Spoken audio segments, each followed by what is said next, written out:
আসসালামু আলাইকুম। আপনারা শুনছেন সংবাদ শিরোনাম। গুম খুন জুলাই গণহত্যার বিচারের দাবিতে নতুন কর্মসূচি 11 দলীয় জোটের। জানিয়ে দেব মানবতা বিরোধী অপরাধী ইনুর মামলায় রায় 30 জুন। হাসনাত সহ সঙ্গীদের বিরুদ্ধে যুক্তরাজ্যে পুলিশের কাছে সাবেক ছাত্রলীগ নেতাকে মারধরের অভিযোগ। সর্বশেষ জানিয়ে দেব আওয়ামী লীগের মতো খুনের রাজনীতি পরিহার না করলে বিএনপিকেও দেশ ছাড়া করবে জনগণ, বলছেন শিবির সভাপতি। শুনছিলেন সংবাদ শিরোনাম, এখন থাকছে বিস্তারিত। গুম খুন জুলাই গণহত্যার বিচারের দাবিতে নতুন কর্মসূচি 11 দলীয় জোটের। গণহত্যার বিচারের ধীরগতি, আইনশৃঙ্খলা পরিস্থিতির চরম অবনতি, নেতাকর্মীদের উপর হামলা হচ্ছে বলে অভিযোগ তুলেছে 11 দলীয় জোট। এর প্রতিবাদে মঙ্গলবার 23 জুন রাজধানীতে বিক্ষোভ সমাবেশ করবে তারা। সোমবার 22 জুন সকালে মগবাজারের জামাতের কেন্দ্রীয় কার্যালয়ে সংবাদ সম্মেলনে এ তথ্য জানান 11 দলীয় জোটের সমন্বয়ক হামিদুর রহমান আজাদ। তিনি বলেন, কার্যক্রম নিষিদ্ধ থাকা আওয়ামী লীগের প্রতিষ্ঠা বার্ষিকীর দিন মঙ্গলবার 23 জুন বিকালে রাজধানীর বিজয়নগরে প্রতিবাদ সমাবেশ ডেকেছে 11 দলীয় জোট, যেখানে উপস্থিত থাকবেন 11 দলীয় ঐক্যের শীর্ষ নেতারা। একই দাবিতে আগামী 4 জুলাই সব জেলায় বিক্ষোভ মিছিলের ঘোষণাও দিয়েছে জোটটি। 11 দলীয় ঐক্যের সমন্বয়ক বলেন, সীমান্তে প্রতিবেশী দেশ অস্ত্র মজুত করলেও তাতে সরকারের কোনো মাথা ব্যথা নেই, তবে এসব ঘটনায় 11 দল উদ্বিগ্ন। জানিয়ে দেব মানবতা বিরোধী অপরাধী ইনুর মামলার রায় 30 জুন। জুলাই গণ অভ্যুত্থানের সময় কুষ্টিয়ায় 6 জনকে হত্যাসহ সংগঠিত মানবতা বিরোধী অপরাধের ঘটনায় জাতীয় সমাজতান্ত্রিক দলের সভাপতি হাসানুল হক ইনুর বিরুদ্ধে করা মামলার রায় আগামী 30 জুন ঘোষণা করা হবে। সোমবার 22 জুন মানবতা বিরোধী অপরাধের বিচারের জন্য গঠিত আন্তর্জাতিক অপরাধের ট্রাইব্যুনাল 2 দিন ধার্য করেন। ট্রাইব্যুনাল 2 এর চেয়ারম্যান বিচারপতি নজরুল ইসলাম চৌধুরী নেতৃত্বাধীন 3 সদস্যের আন্তর্জাতিক অপরাধের ট্রাইব্যুনালের বিচারিক প্যানেল। ট্রাইব্যুনালের অন্য 2 সদস্য হলেন বিচারক মঞ্জুরুল বাসিদ ও বিচারক নূর মোহাম্মদ শাহরিয়ার কবির। এবার থাকছে হাসনাত সহ সঙ্গীদের বিরুদ্ধে যুক্তরাজ্যে পুলিশের কাছে সাবেক ছাত্রলীগ নেতাকে মারধরের অভিযোগ। যুক্তরাজ্যের ক্যামব্রিজ শহরে বাংলাদেশের সংসদ সদস্য হাসনাত আব্দুল্লাহ সহ তার কয়েকজন সহযোগী সাবেক একজন ছাত্রলীগ নেতাকে মারধর করেছেন বলে দেশটির পুলিশের কাছে অভিযোগ করা হয়েছে। এ ঘটনায় এনসিপি ইউকে অ্যালায়েন্স এক নেতাকে জিজ্ঞাসাবাদ করছে পুলিশ। হাসনাত আব্দুল্লাহর কাছেও ঘটনার বিষয়ে পুলিশে জানতে চেয়েছে বলে সংশ্লিষ্ট সূত্র জানিয়েছে। স্থানীয় সময় শুক্রবার বিকালে 19 জুন ক্যামব্রিজ শহরে এই ঘটনা ঘটে।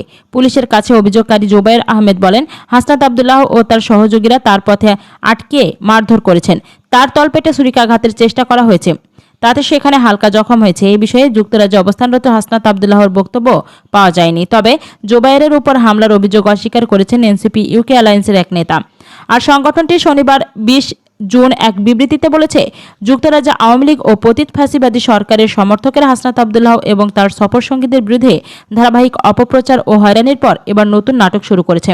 তারা হাসনাত আব্দুল্লাহ, হক, জাকির চৌধুরী, শাহিন আলম সহ আরও কয়েকজনের বিরুদ্ধে আওয়ামী লীগকে বেধড়ক পেটানোর অভিযোগ এনে থানায় মামলা করেছে।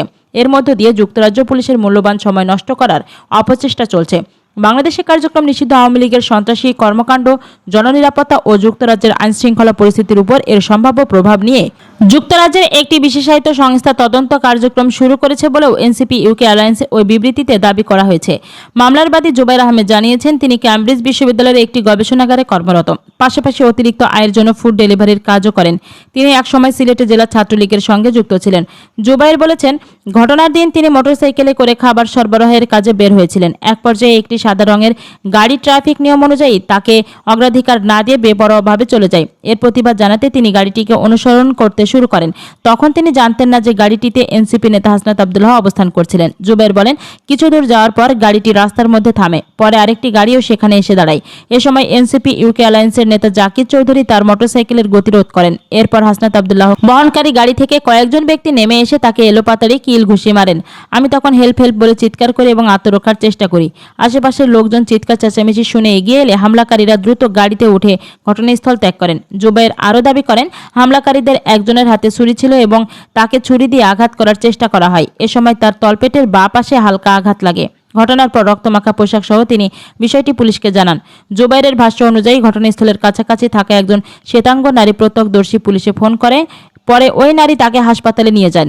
সেখানে পুলিশে গিয়ে তার বক্তব্য নেয় এবং অভিযোগটি আনুষ্ঠানিকভাবে নথিভুক্ত করে। এরপর ক্যামব্রিজে এনসিপি ইউকে অ্যালায়েন্সের নেতা জাকির চৌধুরীকে জিজ্ঞাসাবাদের জন্য আটক করে পুলিশ। পরে বক্তব্য নিয়ে তাকে ছেড়ে দেওয়া হয়। সেই সঙ্গে ঘটনার বিষয়ে বক্তব্য জানতে পুলিশ হাসনাত আব্দুল্লাহর সঙ্গে যোগাযোগ করে বলে এই এনসিপি নেতার আইনি সহায়তা দেওয়া একজন আইনজীবী জানান। নাম প্রকাশ না করার শর্তে তিনি বলেন, পুলিশ হাসনাত আব্দুল্লাহর সঙ্গে যোগাযোগ করেছে এবং ঘটনার বিষয়ে তথ্য ও বক্তব্য চেয়েছে। এদিকে এই ঘটনার এনসিপি ইউকে অ্যালায়েন্সের নেতা জাকির চৌধুরী বলেন, অভিযোগকারী জুবাইর আহমেদকে তিনি আগে থেকেই চিনতেন। জুবাইর প্রায় 2 বছর তার রেস্তোরাঁয় কাজ করছেন। ঘটনার দিন ক্যামব্রিজে হাসনাত আব্দুল্লাহকে দেখতে পেয়ে জুবাইর মোটরসাইকেলে করে তাদের গাড়িকে অনুসরণ করতে শুরু করেন। প্রায় 30 মিনিট ধরে জুবাইর তাদের গাড়ির পেছনে পেছনে চলছিলেন। এক পর্যায়ে তারা তাকে থামিয়ে জানতে চান কেন তিনি তাদের অনুসরণ করছেন। জাকির চৌধুরী দাবি করেন, ওই সময় জুবাইর তার হেলমেট খুলে হাসনাত আব্দুল্লাহর দিকে এগিয়ে যান এবং আক্রমণাত্মক আচরণ করেন। এ কারণে তাকে নিবৃত্ত করার চেষ্টা করা হয়, তবে তাকে মারধর করা হয়েছে বা উদ্দেশ্যপ্রণোদিতভাবে হামলা চালানো হয়েছে এমন অভিযোগ তিনি প্রত্যাখ্যান করেন।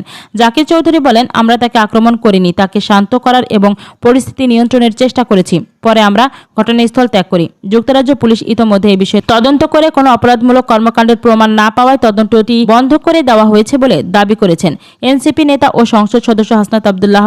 ঘটনার বিষয়ে পুলিশের কাছে অনলাইনে একটি বিবৃতি দিয়েছেন বলে জানান জাকির চৌধুরী।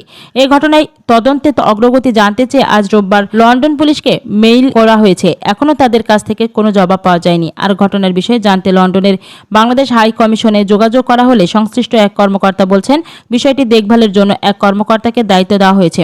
প্রত্যক্ষদর্শীদের বক্তব্য, প্রাপ্ত নথি ও সংশ্লিষ্ট সূত্রের তথ্যানুযায়ী এই ঘটনায় একজন শ্বেতাঙ্গ নারী সহ 2 জন প্রত্যক্ষদর্শী হিসেবে পুলিশের কাছে বক্তব্য দিয়েছেন। একজনের ভাষ্যমতে ঘটনাস্থলে প্রথমে বাকবিতণ্ডা শুরু হয়। পরে গাড়ি থেকে কয়েকজন ব্যক্তি নেমে জুবাইর আহমেদ নামের ব্যক্তিকে ঘিরে ধরেন। এক পর্যায়ে তাকে ধাক্কাধাক্কি ও টানাহেঁচড়া করা হয়।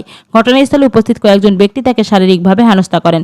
আরেক প্রত্যক্ষদর্শী বিবরণে বলা হয়েছে, তিনি কাছাকাছি একটি বাসা থেকে উচ্চস্বরে চিৎকার চেঁচামেচি শুনে জানালা দিয়ে বাইরে তাকান। তিনি কয়েকজনকে এক ব্যক্তিকে টানাহেঁচড়া করতে দেখেছেন। তার ভাষ্য অনুযায়ী ঘটনাটি গতকাল 19 জুন শুক্রবার বিকালে 4:19 কিছুটা আগে ঘটে।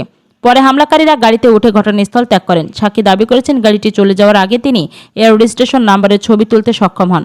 অক্সফোর্ড বিশ্ববিদ্যালয়ের শিক্ষার্থীদের সংগঠন অক্সফোর্ড ইউনিয়ন সোসাইটির অধীন অক্সফোর্ড বাংলা সোসাইটি আয়োজিত একটি আলোচনা অনুষ্ঠানে অংশ নিতে 13 জুন যুক্তরাজ্যে যান হাসনাত আব্দুল্লাহ। এখনও তিনি দেশটিতে অবস্থান করছেন। সর্বশেষ জানিয়ে দেব, আওয়ামী লীগের মতো খুনের রাজনীতি পরিহার না করলে বিএনপিকেও দেশ ছাড়া করবে জনগণ, বলছেন শিবির সভাপতি। আওয়ামী লীগের মতো খুনের রাজনীতি পরিহার না করলে জনগণ বিএনপিকেও দেশ ছাড়া করবে বলে হুঁশিয়ারি দিয়েছেন বাংলাদেশ ইসলামী ছাত্র শিবিরের কেন্দ্রীয় সভাপতি নুরুল ইসলাম। গাইবান্ধার ছাত্র শিবিরের ইউনিয়ন সভাপতি সাইফুল্লাহ হত্যার প্রতিবাদে আয়োজিত এক বিশাল বিক্ষোভ সমাবেশে প্রধান অতিথির বক্তব্যে একথা বলেন তিনি।